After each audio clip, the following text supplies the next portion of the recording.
Bonjour à tous. Je commence par dire que passé à 16 heures, j'imagine que beaucoup de choses ont été dites. C'est malheureusement, comme j'étais en réunion toute la journée quasiment, j'imagine que je vais répéter des choses. J'ai fait une petite présentation, c'est pas mon métier, je suis pas conférencier. Aujourd'hui, j'anime un groupe de designers en fait au sein d'une entreprise. Decathlon, vous connaissez tous, c'est le réseau Oxylane. C'est un portfolio d'une vingtaine de marques. Je me présente rapidement. J'ai fait ça avant, j'étais le patron du design de Quechua au sein du même groupe. Et auparavant, je travaillais pour InProcess, je travaillais sur des projets à l'époque du Nabastag, etc. Voilà. Grosso modo, je vais commencer pour. Alors, juste. Voilà, petite introduction. Grosso modo, Decathlon, c'est une entreprise qui fait du sport, qui fait des produits de sport, pardon, dont le sens est simplement de rendre accessible les plaisirs, les bénéfices du sport au plus grand nombre. Vous connaissez sans doute à peu près tous. Euh, Grosso modo, il y a 5 dates. Je présente très très rapidement. En 1976, Michel Leclerc a fondé Decathlon, qui était au début vraiment une entreprise de retail. On dit l'ADN produit Decathlon est venu plus tard, parce qu'en fait, Decathlon Production est arrivé une dizaine d'années plus tard. La création de ce qu'on appelle nous les marques passion. Les marques passion sont les marques de sport, rattachées à des activités sportives. Decathlon Design 2003. Philippe, tu confirmes, c'est à peu près ce moment-là. Et la création du réseau Oxylane, là, le fait de rejoindre le réseau Oxylane. Aujourd'hui, c'est 730 magasins, 20 pays, 555 000 employés et à peu près, grosso modo, 7 milliards de chiffre d'affaires, dans 60% à l'international. Donc j'ai la chance de travailler pour cette entreprise, qui est une entreprise qui a très très tôt, relativement tôt, investi dans le design et qui aujourd'hui, évidemment, est plutôt satisfaite de cette décision, de cette stratégie. Toutes ces marques, en fait, c'est un portfolio, hein, c'est une vingtaine de marques aujourd'hui, donc sont vraiment dédiées à une pratique sportive, à une activité. Je ne sais pas exactement de comment est composée l'audience aujourd'hui, mais en fait, cette présentation, c'est une présentation que je fais en général à des chefs de produits, des gens qui viennent plutôt du marketing, qui sont intéressés par le design en général, mais qui n'ont pas obligatoirement une vision très réaliste ou comme nous on peut l'avoir. Donc je disais, c'est un petit peu comme faire un film de Pixar, il faut que ça parle aux enfants et que ça parle aux parents. Donc je vais sans doute enfoncer quelques portes ouvertes et ensuite on va voir si on peut continuer de la suite, hein, parler un peu plus profondément. La définition du design, j'ai repris juste celle de Dixit, c'est un dispositif créatif, etc. C'est une chose. Moi j'aime bien repartir sur l'étymologie. Désigno, c'est évidemment un mot qui permet vraiment d'englober cette idée de l'intention et du dessin. Les deux choses sont évidemment extrêmement importantes. Pour avoir une intention, il faut avoir des idées, il faut avoir des connaissances. Et ensuite, il faut évidemment savoir dessiner. J'aime beaucoup ce que je viens d'entendre juste en rentrant dans la salle sur le fait qu'une entreprise, elle est bien définie par ses savoir-faire. Donc moi, je vais citer Bill Bernbach, pour ceux qui ne le connaissent pas, celui qui a fondé l'agence DDB, qui a fait la publicité de la Volkswagen Beetle dans les années 60. Enfin, il faut vous replacer, la voiture des nazis vendue aux États-Unis par un juif new-yorkais, c'était assez avancé. Et je vous invite à lire ces quelques quotes. Hein. C'est quelqu'un qui a vraiment pas mal écrit, mais qui a dit voilà, l'élément, il a inventé la publicité moderne, il a dit l'élément le plus fort dans une publicité, c'est la vérité. Donc moi je pense aussi que évidemment, il y a la vérité du produit, la vérité du message, la vérité de l'entreprise. Et nous aujourd'hui, évidemment, la seule vérité que l'on peut noter entre une entreprise et son destinataire, son client, l'utilisateur des produits, c'est évidemment la qualité de l'expérience. La qualité de l'expérience. Moi, je la résume. Alors, c'est très basique, hein, c'est très très basique, mais pour l'illustrer, j'ai pris un petit produit. C'est un petit produit qui est un descendeur, pour ceux qui connaissent un petit peu l'escalade. C'est un descendeur qu'on est en train de mettre sur le marché, ça vaut 10 euros. C'est-à-dire que c'est moins cher que les autres. Il a un petit taquet coinceur, c'est quelque chose de tout à fait innovant sur le marché. Donc nous, ce qu'on va dire, voilà, nous on fait du zen, pourquoi faire? Pour dire on va avoir des produits qui vont être beaux, avant tout. La beauté, évidemment, c'est un petit peu subjectif. On ne va pas faire d'anthropologie structurelle. On va juste se poser la question du sens. En fait, le sens d'un produit, est-ce qu'il est capable d'être perçu, compris immédiatement? Intelligent. Produit intelligent, ça paraît simple à dire, mais en fait, c'est un produit qui est à la fois bien conçu, qu'on est capable d'expliquer rapidement, qu'on est capable de comprendre rapidement, en interaction duquel on est capable d'entrer rapidement. Ça me paraît absolument fondamental. Et puis, je travaille pour Decathlon, on rend accessible au plus grand nombre. Donc, chez nous, on dit aussi démocratique. Démocratique, c'est à la fois démocratique au niveau du prix, évidemment, l'accès, la diffusion. On a 700 magasins, etc. Donc c'est évidemment démocratique, mais c'est aussi démocratique avec l'empathie. On a aujourd'hui un système d'écoute des utilisateurs et des clients qui est extrêmement sophistiqué. Donc évidemment, je vais revenir un petit peu dessus. Mais en tout cas, depuis toujours, l'entreprise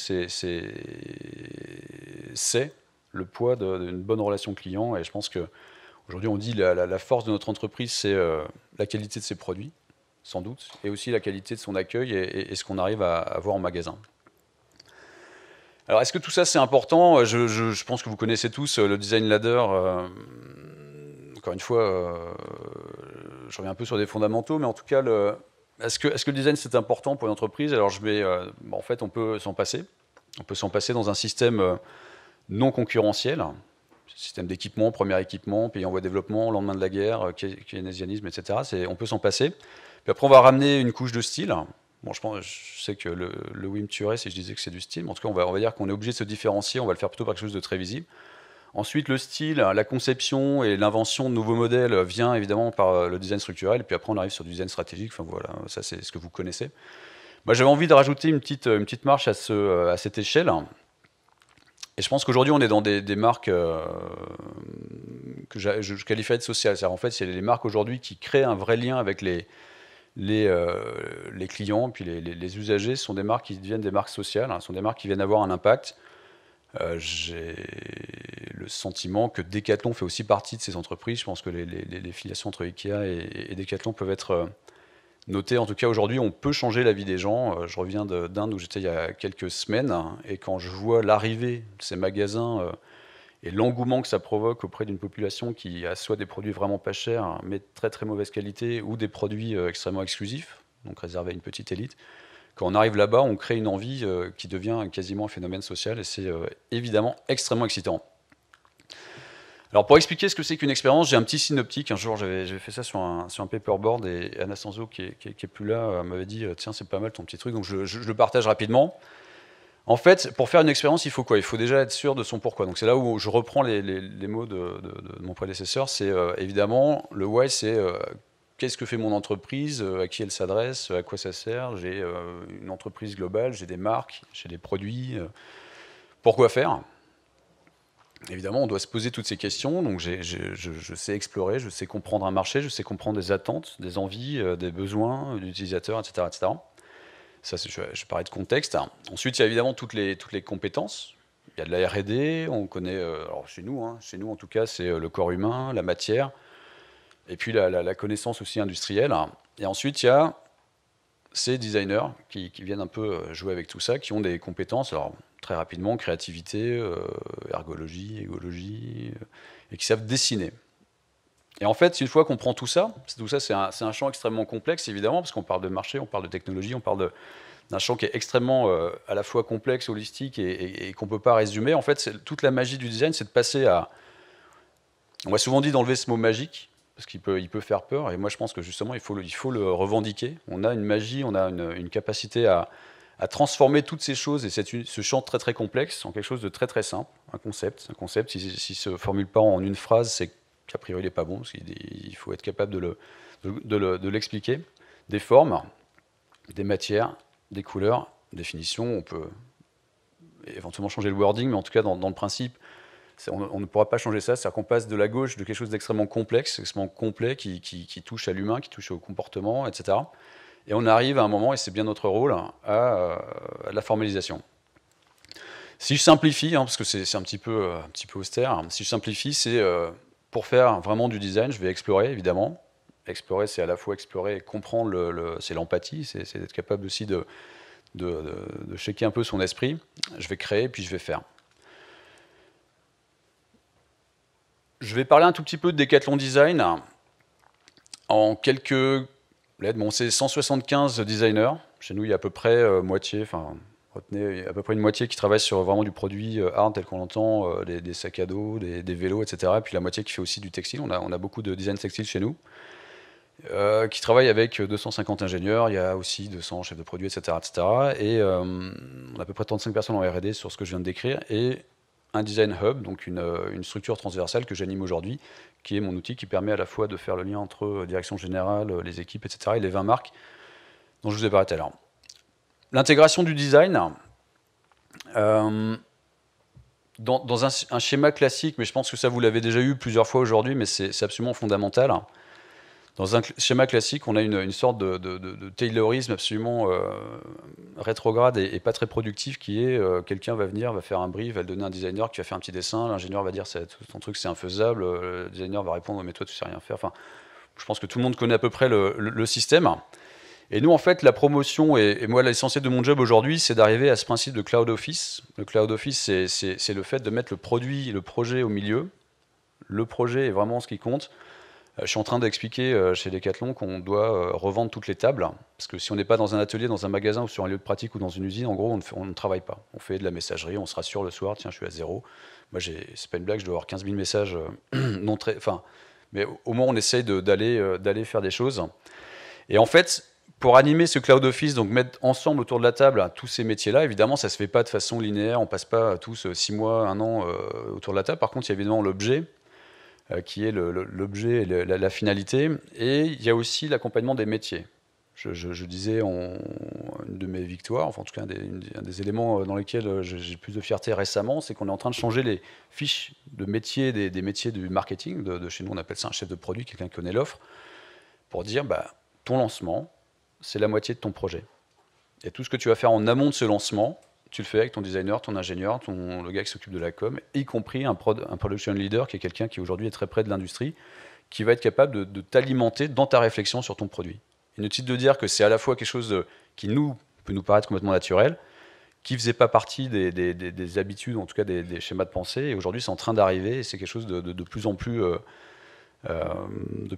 partagé, donc évidemment. Et puis ce qui est amusant, c'est qu'en général, quand les gens vont dans cet état d'esprit, leurs résultats sont meilleurs. Donc ils entraînent, vous avez compris, il y a un cercle vertueux qui fait que de plus en plus de groupes fonctionnent comme ça. Je vais reprendre les 3 mots, donc explore, ça je reprends à Kevin Roberts, si tu veux apprendre comment un lion chasse, va pas au zoo, va plutôt dans la jungle. Donc évidemment, la capacité d'explorer, elle est super importante. Et je mets ça juste après ce que je viens de dire, parce que l'exploration doit se faire avec le chef de produit, avec un ingénieur, avec des gens qui font de l'ergologie, avec des gens qui font de la technologie, etc. Il faut absolument tous les mettre. Donc voilà, c'est juste quelques visuels pour illustrer ça. Ce ne sont pas des mannequins pour faire un catalogue. On a des ingénieurs, des designers là dans in situ, in vivo. Là aussi, chef de produit, écoute, voilà. Bon, enfin, je ne vais pas vous raconter parce que vous voyez à peu près. Capacité aussi de prototyper assez rapidement quand on est dans cette phase d'exploration, ressentir. Moi, je déteste quand j'ai entendu mon client me dire etc. Bon, c'est déjà une très très bonne approche, mais j'aime bien dire j'ai ressenti comme mon client, et là, l'utilisateur, c'est un enfant. Quand le vélo il fait 30 kg, qu'il est à 1 mètre du sol, etc., on se rend compte que l'enfant, c'est normal qu'il ait un peu de problème à démarrer. La bicyclette, voilà. Je vais aller vite, c'est comprendre aussi évidemment les différentes cultures, et puis aujourd'hui, c'est savoir lire ce qui se dit sur la toile. Enfin, vous avez compris. Je vais assez vite, parce que je pense que c'est des notions assez simples. Einstein disait les gens aiment couper du bois, c'est normal parce que c'est quelque chose dont le résultat se voit vite. Et je pense qu'un des facteurs clés absolument du design, c'est être capable de passer de l'idée, de l'insight, à quelque chose qui se transforme très rapidement. Ce talent de savoir dessiner, de savoir modéliser, de savoir très très vite mettre sur la table quelque chose qui n'est plus de l'ordre de l'idée, du concept, mais qui est bien de l'ordre de l'objet que l'on peut expérimenter, là, on a évidemment une force de persuasion et une force de décision. Aujourd'hui, mon terme, c'est design to decide. C'est bien, on est bien là pour dire ta cible sera à cet endroit-là, et voilà, je te le prouve. Et là, évidemment, là, on n'est plus du tout en train de demander du pouvoir, on est simplement en train de prendre une partie de pouvoir. Je disais tout le temps, celui qui prend le compte-rendu d'une réunion, c'est lui qui est en fait le patron de la réunion, même si c'est pas lui le président de la réunion, mais c'est bien celui qui prend le compte-rendu, parce que c'est lui qui va vraiment statuer. Et dans une entreprise, normalement, le designer, une fois qu'il a fait son modélisme, son prototypage, etc., c'est lui évidemment qui prend le lead, une partie du lead, en tout cas sur le projet, c'est super intéressant. S'il a bien compris la culture d'entreprise, enfin, vous avez compris, on travaille dans des ateliers, et puis on dessine. Dernière petite phrase, c'était Alec Issigonis. Bon, moi je lui fais confiance, il a créé la Mini dans les années 60, donc c'est quand même quelqu'un, et il disait, voilà, quand on a trop de monde autour du projet, donc c'est pas antinomique avec ce que j'ai dit avant, parce qu'en fait, quand on a 5 personnes, en général, le projet il est partagé, on sait prendre une décision. Quand on va demander l'autorisation à d'autres, après ça devient compliqué, donc un chameau, en fait c'est juste un cheval qui a été dessiné par un comité. Donc l'idée c'est, et là j'enchaîne sur le faire. À un moment, on a cette chance incroyable de pouvoir dire, je fais une maquette, je la mets dans le magasin, je vois la réaction. Et ça, c'est évidemment super important. Donc on a évidemment, il y a le fer, il y a l'usine, hein, il y a la capacité à transformer en objet réel, tangible. Et ensuite, il y a la capacité à l'emmener devant un client très très rapidement. On a aussi cette chance chez Decathlon, on n'a pas des produits dont la conception est trop capitalistique, hein. Faire une voiture, c'est pas du tout la même chose. On a cette chance de dire en quelques secondes, je peux faire un produit, je peux le modéliser, le lendemain le mettre juste comme ça sur un linéaire, voir ce que ça donne, voire tout de suite lancer une production et l'arrêter si jamais ça fonctionne pas. On va dire que le prix à payer, le prix de l'audace est plutôt absorbable. Donc, chez nous, on a plutôt envie. Bon, on a été débordé, hein, par exemple. Je vais parler du masque Easy Breath pour ceux qui le connaissent. C'est un produit qui aujourd'hui on n'arrive pas à le produire en fonction de la demande. Zut. En même temps, quand à l'époque on a dit on va faire déjà un outil, c'était déjà audacieux et voilà, c'était des décisions. En tout cas, voilà, on arrive dans le magasin assez rapidement. Comment la créativité peut mener le business? Donc ça, c'était, j'ai suivi Philippe, mon prédécesseur, a mis en place des réunions annuelles de discussion. Et en fait, moi, j'ai suivi un cycle assez simple, hein, empathie, incarnation. L'année prochaine, ce sera sur la convergence. Et donc, j'ai dit, à un moment, si vous voulez effectivement être écouté, respecté, prendre un peu de pouvoir, arrêtez de parler. Faites-nous ce qu'il faut. Je prends quelques exemples. Il y a 10 ans maintenant, quelqu'un a lancé un gros pétard dans le milieu du camping mondial. J'aime bien cette photo parce que, évidemment, vous connaissez tous le produit. On savait tous que c'était 2 secondes pour la déplier, puis un peu plus compliqué pour la refaire. Donc après, ce produit est arrivé bien avant que je rejoigne Quechua. Mais en tout cas, on a travaillé pour justement arriver sur la seconde. Pour ceux qui ne la connaissent pas, donc en fait, je viens de tirer sur une ficelle. Et le mouvement le moins intuitif est fait directement. Ça, c'est disponible aujourd'hui.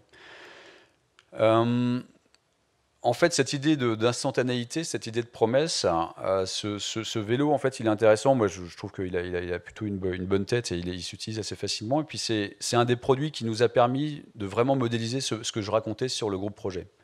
Le chef de produit de ce vélo, il s'appelle Jean-Philippe, c'est un vrai chef d'orchestre. C'est-à-dire qu'on n'est plus du tout dans le système où il aurait donné un brief, etc. Mais c'était un vrai chef d'orchestre. Ils se sont enfermés pendant 3 mois. Ils ont mangé beaucoup de sushis le soir, tard. Ils ont fait des maquettes, des protos, etc. Et en quasiment un an, ils avaient fait ce produit qui est technologiquement assez pointu, puisqu'en fait, la petite manette sous la selle permet de le plier en un geste. Voilà. Bon, je vais aller assez vite. Vous connaissez les produits. C'est juste pour montrer un petit peu. Ce sont des produits. Ça, c'est un produit de gamme, c'est pareil. Encore une fois qu'on a un filon, le fait de plier, de déplier, d'avoir un usage très rapide, évidemment. Ça se déploie. Technologiquement, là, on est sur quelque chose de très sophistiqué, parce qu'il y a à la fois du mouvement, beaucoup de force en jeu, des axes, etc., etc. Rollnet, c'est un produit. Alors là, on est vraiment sur des produits designers. En fait, tous les exemples que je prends, je pense que ce sont assez clairement des produits qui ne peuvent pas faire monter dans un esprit de quelqu'un trop cartésien. On est bien dans le what if. What if, et puis tiens, je vais faire une maquette, je vais faire un dessin, je vais faire une petite représentation. Donc ça, c'est un produit qui a pas mal changé. Puis le design aussi chez nous, c'est d'identité. Donc là, on est sur des représentations. Donc à droite, on a des principes de panoplie chez nous. Évidemment, c'est important. Un sportif, il n'a pas juste une raquette ou juste une paire de chaussures. Mais par contre, on arrive à faire un bon lien entre certains identifiants, sans faire de la fioriture, sans faire trop de la déco. On essaie en général de s'appuyer plutôt sur la structure et d'amener de l'identité sur nos produits. Je vais finir, Mathieu était là tout à l'heure, pour ceux qui connaissent Enesis, en tout cas, ils ont fait un travail absolument extraordinaire. Mathieu, il vient de la voiture, et Mathieu, il est arrivé, il a dit, oh là là, ça va être long. Il est arrivé il y a 1 an et demi, et il a dit, ça va être long, et on a pas mal échangé, et puis il avait ses compétences, et puis en fait, il a montré ça. Et des gens qui, jusque-là, disaient, non, non, ça va être très long, ça va être très compliqué, ça va être ceci, ça va être cela. Mathieu, il est arrivé, il a dit, voilà, je vous fais juste une petite représentation. Voilà, ça c'est de la 3D, enfin, je vais édulcorer et simplifier. Et il est arrivé, il a dit on va un peu tout simplifier, on va enlever des peintures qui servent à rien, on va mettre plutôt des vernis sur des matières plutôt nobles, etc. Et là, évidemment, une fois que lui a montré ce phare à l'intérieur de sa marque, inutile de dire que le chef de produit a compris l'intérêt pour le client. Et ils ont dit allez, bingo, on y va. Et donc là, vous avez les maquettes juste dehors, et je vous invite à les regarder parce que le travail qui a été fait est absolument extraordinaire. C'est un travail sur la finition, évidemment sur l'identité. C'est un travail qui se poursuit évidemment jusqu'à une industrialisation et une capacité à rendre ce produit concrètement à la hauteur des espérances. La décision de faire ce projet n'aurait jamais pu avoir lieu, être prise, sans ces renderings. C'est juste impossible.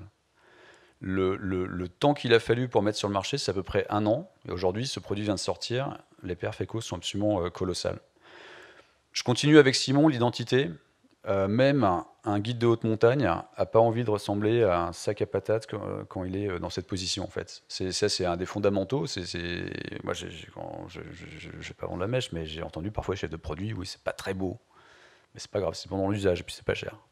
Moi, je leur dis, mais comment veux-tu faire un sport si tu ne te sens pas fier de ce que tu portes? Si tu n'amènes pas de la fierté à la personne qui va porter, et qui va être dans son activité. Je pense que c'est important, et voilà, donc une identité par la couleur. Ça aussi, ça c'est un pur produit issu évidemment d'un esprit foisonnant. Donc comment j'arrive à intégrer dans un intérieur un produit qui va me faire des abdos. Si on regarde ce que c'était que le produit abdos juste avant, voilà, et puis on dit tiens, et si on pouvait être capable de le poser sur la table sans que ça fasse, vous connaissez tous le principe du WAF, le Woman Acceptance Factor. Kipsta The Hoop, donc là c'est un travail à la fois sur les matières, sur l'usage évidemment, grosse réflexion, et puis un petit détail que moi j'aime beaucoup, c'est que le produit, en fait, ce que vous voyez au niveau du panier, vous dites tiens c'est plat, c'est bizarre, à quoi ça sert, etc. En fait ça remplace le filet évidemment, qui ralentit le ballon. Et il y a eu un travail absolument extraordinaire, je vous invite à aller regarder si un jour vous avez l'opportunité chez un Decathlon, c'est qu'en fait vous passez un ballon à travers, c'est le même bruit que le filet. Et en fait le bruit du ballon qui passe à travers un filet, et absolument, évidemment, une sorte de graal, de climax pour le joueur. Et donc, ça a été un travail absolument génial de retrouver le même son, le même esprit avec quelque chose qui était injecté. Voilà, je vais finir avec 2-3 concepts. Je ne l'ai pas montré de face parce qu'en fait, c'est juste... c'est dans les tuyaux. C'est un travail pour Caperlan. Caperlan, c'est la marque de la pêche. Un moulinet, c'est évidemment très technologique. Mais en tout cas, je voulais juste raconter ça parce qu'un jour, le patron du design de Caperlan est arrivé. Il a dit nous, c'est pas la voiture. Notre modèle, c'est pas quelqu'un qui fait de la pêche. En fait, il est dans la sensation, il est dans le carbone, il est dans la légèreté, dans la réaction immédiate. Et on va voir ce que ça donne si on fait un moulinet de pêche comme une moto. C'est-à-dire une moto, c'est ajouré, tout est extrêmement léger, allégé, etc. Et en fait, la marque a entièrement travailler son plan de gamme à 5-10 ans en partant de ses fondamentaux design, et évidemment ça va créer de la cohérence dans le temps. Ouais, je finis sur le concept d'Onios. Noël, il est plus là. Noël, s'il est là.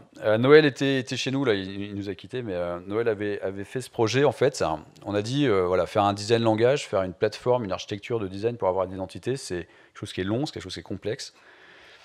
Et si on le faisait à partir d'un seul objet qui devient un peu notre phare, notre concept car, enfin, évidemment, ça vient un petit peu de l'univers de la voiture, mais dans l'univers de l'appareil pour faire du fitness, évidemment, c'était pas tout à fait évident. Et en fait, il est venu avec cette proposition. Enfin, c'est un projet qui a duré plusieurs années, puis qui a été repris depuis et extrêmement bien porté. Et il a fait aussi la révolution dans sa marque. Je peux vous le dire qu'aujourd'hui, donc ça, c'était le projet complet tel qu'il a été présenté. Et il a fait la révolution dans sa marque. Et ce produit a permis de construire toute la marque depuis un premier prix jusqu'à un top de gamme, ça étant vraiment là on est dans la Formule 1, mais on a réussi à avoir un langage cohérent. Et ce qui est très important, c'est qu'à partir du moment où le langage était cohérent sur le papier, évidemment aujourd'hui ça a mis en branle toutes les compétences, à la fois d'ingénierie, technologie, industrielle, et même le commerce, qui évidemment nous dit ça devrait être l'année prochaine. Vous doutez bien qu'on ne développe pas ces produits en un an. Voilà. Je voulais juste faire un petit tour. Kalenji qui a développé sa Runlight sont juste des exemples, mais en tout cas, là on est encore sur des décisions et des produits qui ont pu être prises grâce à une bonne intégration du design au sein des gros projets. Et je finis par ce produit. C'est un produit comme ça se fait pas en 6 mois, ça se fait en 7-8 ans. C'est entre le premier jet d'idée, mettre un tuba, c'est pas très agréable. Qu'est-ce qui se passerait si je pouvais respirer comme à l'air libre? Et voilà, c'est ce produit-là.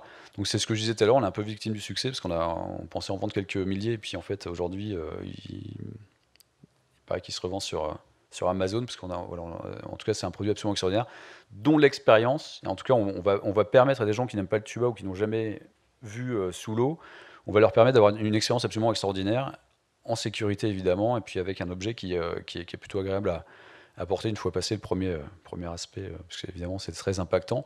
Mais en tout cas, c'est un produit qui est complètement en train de révolutionner l'accès à la vision du monde sous-marin. C'est absolument génial. Et y compris les personnes qui sont très habituées, qui avec le tuba, le masque, etc., le portent parce que, petit détail, mais l'air qui rentre et qui vient sur la vitre, qui vient dans la vitre pour être évidemment ensuite respirer, vient faire un système de désembuage comme dans une voiture, et c'est juste absolument stupéfiant. Vous pouvez rester 2 heures dessous, il n'y aura jamais un pet de buée. Voilà, j'ai fini, c'est quelques exemples. J'ai encore 2 minutes? Non, j'ai tout éclaté. Je voulais juste finir avec 3 petits conseils comme ça, parce que en fait le design, encore une fois, c'est complexe, et à la fin c'est simple quand on arrive au dessin, parce qu'on dit waouh, ou on dit non, pas waouh. Moi je voulais dire 3 petites choses. Première chose, c'est je pense qu'il ne faut pas trop passer de temps à calculer le ROI. Si on calcule le ROI du design comme on calcule le ROI d'une pub ou quelque chose comme ça, on se gourre complètement. Moi, je pense qu'il faut commencer à travailler.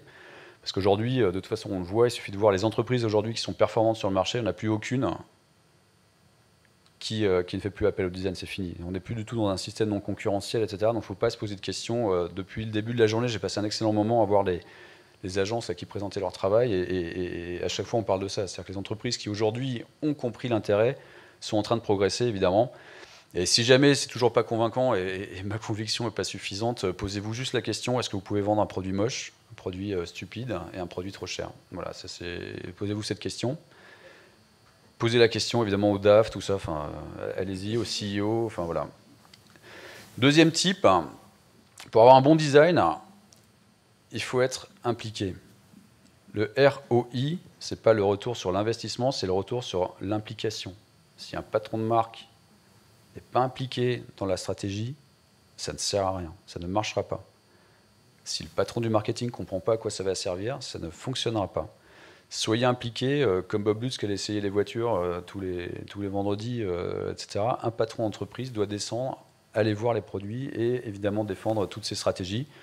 Et c'est là où je rappelle qu'évidemment le designer va amener de la décision, mais si à un moment il a l'écoute, le dialogue, le design, c'est pas une question de prise de pouvoir, c'est une question de bonne négociation. Par contre, une fois qu'on a un beau dessin, on a une bonne négociation. Et je finirai alors avec toute petite phrase. Oui, être designer, ça réclame beaucoup de talent. Et en fait, lorsqu'on met un produit sur le linéaire, le client il a à peu près 7-8 secondes pour se dire j'aime, j'aime pas. Quand on est dans la décision, on a 7-8 secondes pour comprendre si le produit me parle pas, est-ce que je comprends ce qu'il va évoquer, etc. On en a beaucoup parlé cet après-midi. Et moi, je pense qu'il faut avoir le courage managérial de dire oui, il y a des gens qui ont ce talent, de savoir amener du désir, et il y a des gens qui ont d'autres talents. Ça peut être des talents de management, etc. Mais en tout cas, je pense qu'il faut être très attentif pour un donneur d'ordre, à bien comprendre qu'aller chercher un designer extrêmement créatif avec un très bon style qui ne s'est pas développé, c'est un risque, mais c'est super important. Aller chercher quelqu'un qui s'est développé, mais qui n'a pas obligatoirement le style, c'est un autre risque. Donc l'idée, c'est bien quelqu'un qui n'aurait pas, par exemple, de regard marketing, quelqu'un qui a tout ça, évidemment, c'est plutôt rare.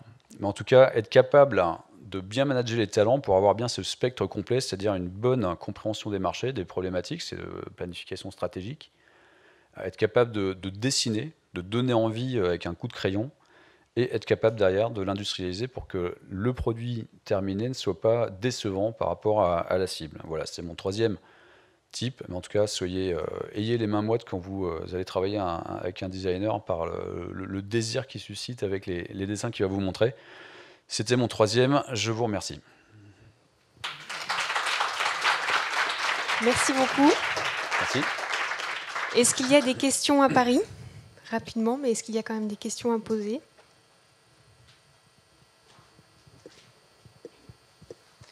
Ouais, vous êtes passé rapidement sur les questions de pouvoir lancer tout de suite une première série pour tester directement dans les magasins. Ça veut dire qu'à côté de votre centre de design, vous avez des moyens de produire rapidement. Et donc cette chaîne de production, comment ça se met en œuvre concrètement? Alors en fait, vu les différentes natures de produits, je dirais qu'il n'y a pas une seule réponse. Il y a plusieurs réponses. On fait appel évidemment à du prototypage rapide, ça c'est plutôt pour une analyse qualitative. Et après, on est capable de faire quelque part je vais plutôt appeler ça un test commercial. Lorsqu'on a envie sur un produit avec beaucoup d'enjeux d'avoir une petite idée sur la réception, On lance plutôt ce qu'on appelle un test commercial, mais en fait, on utilise simplement des usines adaptées aux quantités d'un test commercial, et puis ensuite, on est capable de déployer sur de très grandes quantités. Mais il y a différents schémas. Une autre question, et après on passera à Saint-Étienne. Vous avez parlé d'empathie du consommateur. Comment vous faites pour sonder en fait les besoins du consommateur?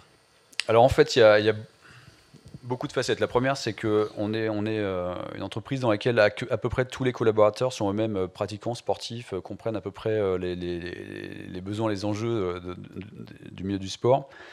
On a beaucoup de dialogues, beaucoup d'échanges. Je parlais évidemment de l'échange grâce aux avis clients, par exemple. On a un site, je ne sais pas si vous avez vu un petit peu, parce que ça a pas mal fonctionné sur la toile, Open Oxylan, sur lequel on a aussi ce niveau de dialogue. Une fois que sur un avis client, on a quelqu'un qui a envie de nous proposer de nouvelles idées, par exemple, on va rentrer en dialogue sur une partie plus de co-création.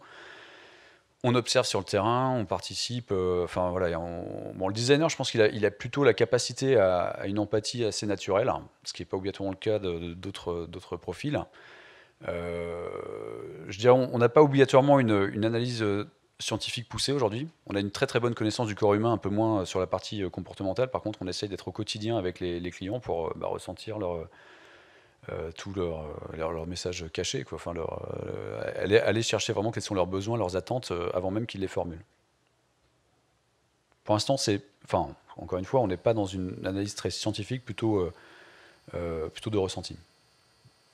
Alors, est-ce qu'il y a des questions du côté de Saint-Étienne? Eh bien, je ne sais pas. Moi, j'en avais une, évidemment, c'était de savoir où est-ce qu'on pouvait trouver, est-ce qu'on pouvait déjà réserver la prochaine série de ce masque de plongée révolutionnaire, que je trouve très impressionnant. Mais est-ce qu'il y a d'autres questions tellement plus pertinentes? Non, désolé, j'en vois pas d'autres. Eh bien, merci beaucoup. Merci beaucoup. Merci pour cette présentation.